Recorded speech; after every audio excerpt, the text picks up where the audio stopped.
It is the first week of July, and if you're a gardener, things are starting to pop. Live at 4, straw bale garden in our backyard has some hits and misses so far this year. Let's check it out with Linca Barcz from the Barcz Company. All that rain last night and now the heat and humidity, things are going to be growing out here in the bale garden.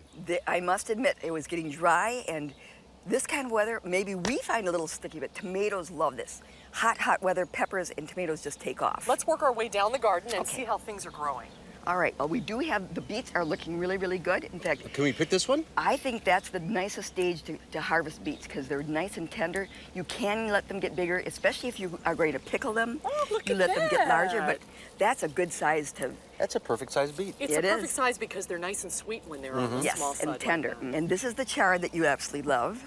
I love rainbow chard. It's growing well. Now, is this also ready to be picked, or we should let this go a little while? No, you can definitely start to pick some of these leaves and harvest this. It is being attacked a little bit by a leaf miner. Oh, See, yeah. that's what's causing this transparency. So there's a little insect that is harvesting its food between the layers of those leaves right now.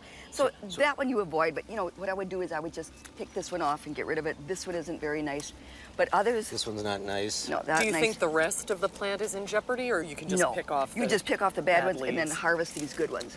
Now, the last time you were here, our carrots were just popping a little bit. Look at them now. I know, but you don't have carrots below ground that are of any size yet. So, Not yet, yeah. You could do some more thinning.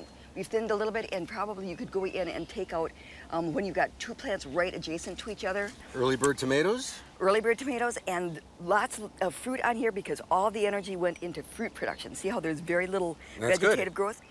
That is just fine. You aren't going to get a lot of overall the entire season, but we have other tomatoes that will pick up later on. This doesn't look so good. No, that basil is looking very, very sickly. We have another one that looks much, much better. Now, why do you think that is?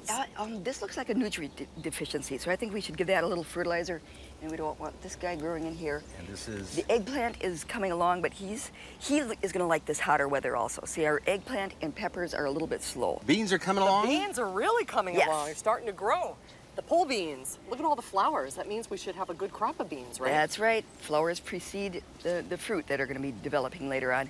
We also saw a Japanese beetle on this plant. What do we do about him? Well, Japanese beetle, you can either, on vegetables, you have to be a little bit careful. There are organic products that you can use, or if you don't want to use any kind of spray on your plants, you can take a cup of soapy water and you tap where the beetle is sitting, and their mechanism is to drop, so that they aren't killed, and they drop into the water, and you take care of it that way. What do we have going on here? We've got a little tangled mess. This tomato and this cucumber are sort of fighting, commingling here. So this will be a cucumber. And the nice thing about the bale gardens, see how this is raised off the ground? Because if this was on the ground, everything would be trailing in the dirt and so on. So when the cucumbers do develop fruit, which actually you see a little teeny baby one right there. Oh, yeah. So you're going to have cucumber here and here. There's lots. This is going to be wonderful. And then you'll just be able to pick the cucumbers off, and they'll be nice and clean. And this basil's looking good. The basil looks very nice. So it's time to fertilize. It is time to fertilize. We have a good overall green on most of the things, but some of the plants are looking a little yellow, so. But again, the nice thing about the bale garden is no weeding. There's That's right. few to no weeds. And no diseases. No diseases. Let's go have a beet. Okay. Thanks, Linda. Thanks, Linda. We'll see you soon. All right.